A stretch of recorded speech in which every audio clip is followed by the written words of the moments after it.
My dear boys and girls, welcome back again to your favorite astrology channel, and which is JupiVen Astrology, the best channel not only on this planet but also in this universe about astrology. You are in the right place, my dear boys and girls. So today in this video we're gonna talk about something about your spouse, and this is like the another video of ours in Navamsha series. So so as you guys requested about Navamsa, so now I'm just trying to create some videos about Navamsa, then some about other topic, and like back and forth kind of things goes on. So guys, I would like to tell you that in this video we will discuss like some important points that you should consider while analyzing your Navamsa charts to see basically your married life and your spouse. Now guys, I would like to tell you before we move forward, you can directly take consultation from us. We have created a website now. It's so simple. You can go there, link in description and the comment section below. You can just click there, and just click of a button you can just simply purchase directly consultation from us as the instruction are given on the website, and then we will just help you out in the consultation. Okay guys, so for that, links are in comment section and description. You can purchase consultation also. Now guys, before wasting any more time, let's get started. Now guys, if you are a male, you can watch this video for a wife. If you are a female, you can watch this video for a husband.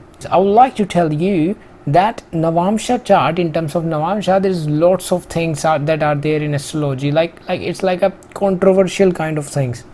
So some people say that Navamsa activated just by your birth chart, like Navamsa is working like simultaneously with your D1 chart, right? Which in some cases is true, because it's like this surgically opening your D1 chart, because it's like the ninth division of your D1 chart, like the surgically opening your chart to see the true strength, true dignity of your planet.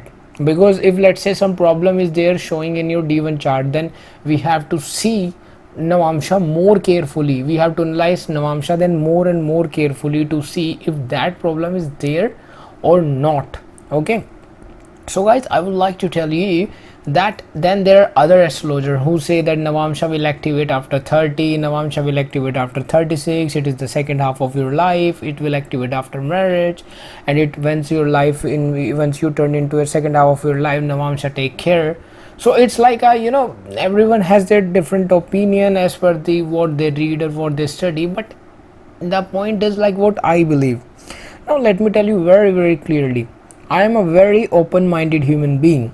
I believe I just try to learn things, and then I see practically that what's working, and then the results about what's working, that once the results come out as per that, it's like a simple science kind of thing. You have to experiment, you have to see what is coming, what kind of thing is true, and the thing that you see true is so that is the truth. So I'm just working on this. I am just open-minded. I keep all the concept in my mind, and I'm working on this right now. Maybe after 5-10 years, once I have lots of data, then I will definitely maybe write a book about this Navamsa and all these kind of confusion, or maybe do something. I will definitely tell you guys. So guys, now I would like to tell you that you have to see many things to analyze your Navamsa. Okay, in the first video of Navamsa, we have discussed about the different houses of Navamsa and a lot of things. In this video, we will discuss some point that you guys can see in your Navamsa chart to see like the basic interpretation of your Navamsa, if you want to just dig deep and see.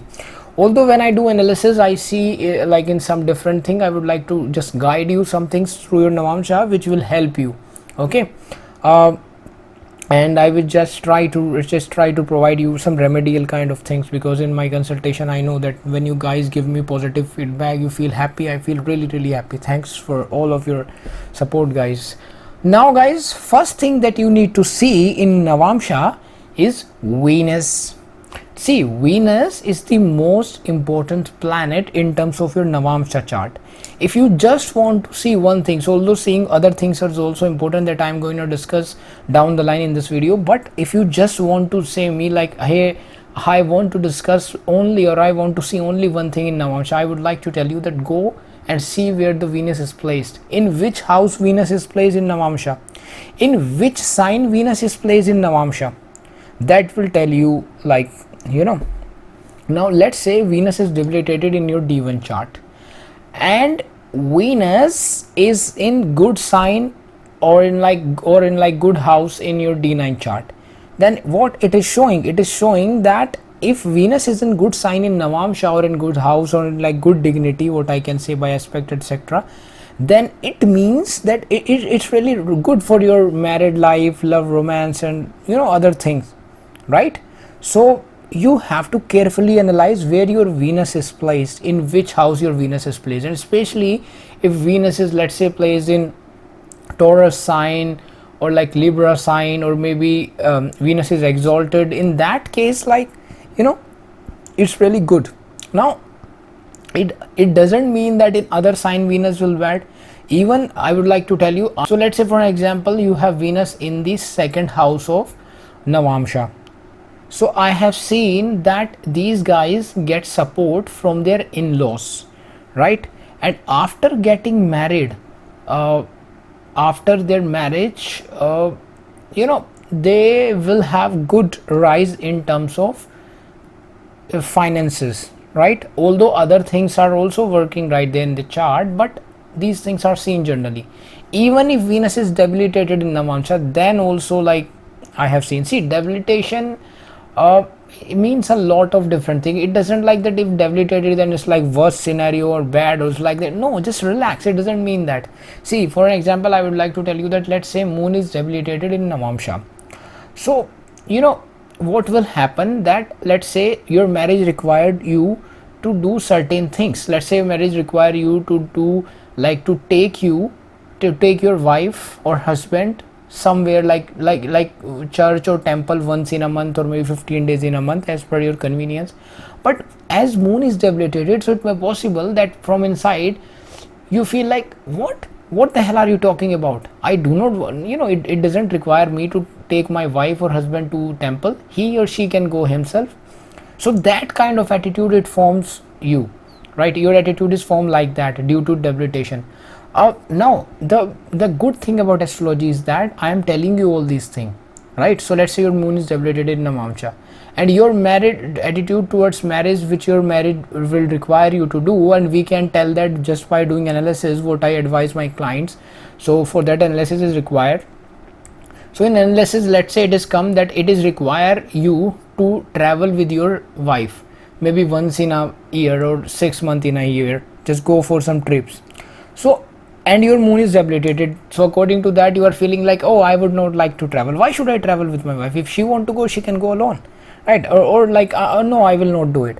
But as you have taken consultation and you are like I told you, or like astrologer told you to do this, so if you do that, even then your moon is debilitated, from inside you feel like I don't like to do that. But once you listen that, once you use your Jupiter Mercury kind of thing, your intelligence and your wisdom, then you can just overcome that problem, because you think like, okay, I do not want to, but if I do that, my wife will be happy, and then like once I will put some effort to make her happy, she will also put that some efforts, right? Because it's marriage is like the both person's thing. It's not like that only one person put effort.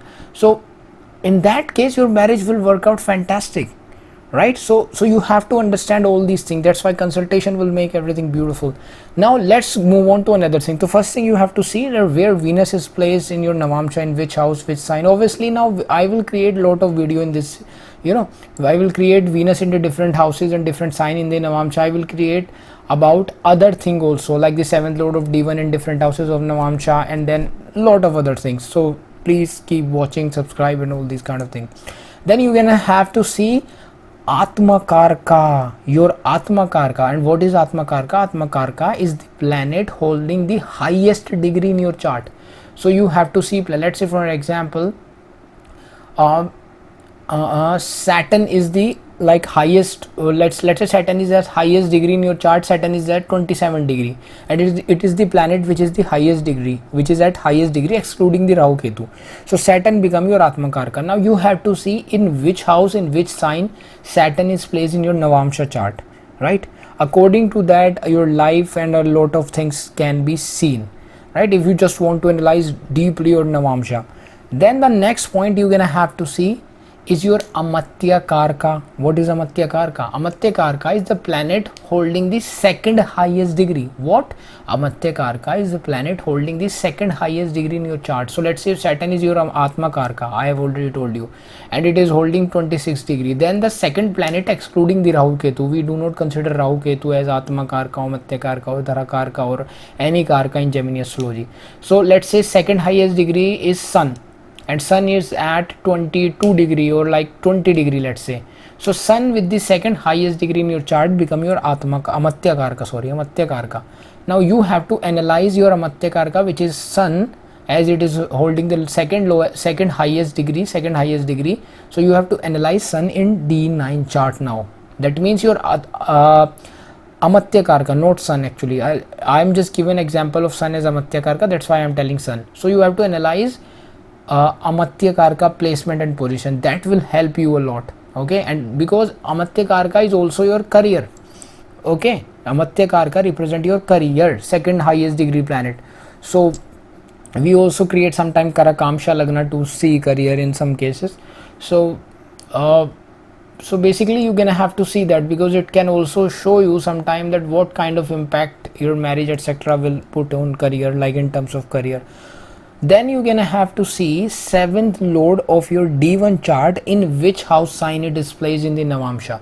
Okay, so let's say for example 7th lord of your D1 chart is placed in the 5th house of D9 chart, or let's say any planet, let's say Jupiter is the 7th lord of your D1 chart and it's placed in the 5th house of your D9 chart.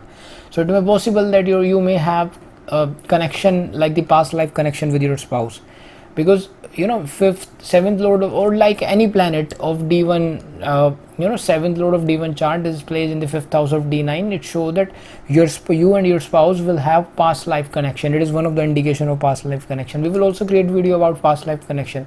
Then we will create video about different planet as 7th lord of D1 in different houses, according to that, like the 7th lord of D1 and D9 different houses and signs, right? We will also create about that. Then you have to see that. Then the next point you're gonna have to see is 7th lord of your D9 chart. First I have told you 7th lord of your D1 in D9. Now you have to see 7th lord of your D9 chart. Okay, in D9 chart. In D9 chart, whichever your 7th lord is, you have to see in which house it is placed. It will also tell you some important thing about your married life. You're gonna have to just, if you want to analyze Navamsa in very detail, for those people I'm talking about. Then the next thing is that if you are a female, then you can also see Jupiter, right? Although anyone can see Jupiter, because that also tell a lot. Then you're gonna have to see your Jupiter in which house and sign it is placed in Navamsa. It will also tell a lot about that. I will also create a video about this. Then finally you're gonna have to see your ascendant lord of your Navamsa. That's really important. Ascendant lord of Navamsa will tell you a lot of things about your married life direction. So let's say your ascendant lord of Navamsa, you can be any ascendant in Navamsa. Let's say ascendant lord of Navamsa is placed in the 5th house. So it shows that your married life requires you to focus towards love, romance, creativity, fun activity, maybe you guys investing in a stock market, maybe focusing on learning things, focusing on your kids, right? So all these kind of things can be seen. So as per that, we have to analyze a lots of thing, guys. Okay, so guys, this is all what you can see Navamsa, like the different thing that you can analyze. If it is for those people who want to analyze Navamsa deeply. If you would like to see, like if you want consultation, then links are in description. And this is all about this video. In future videos we will provide more and more information, and I will catch you in the next video, guys. Till then, bye bye.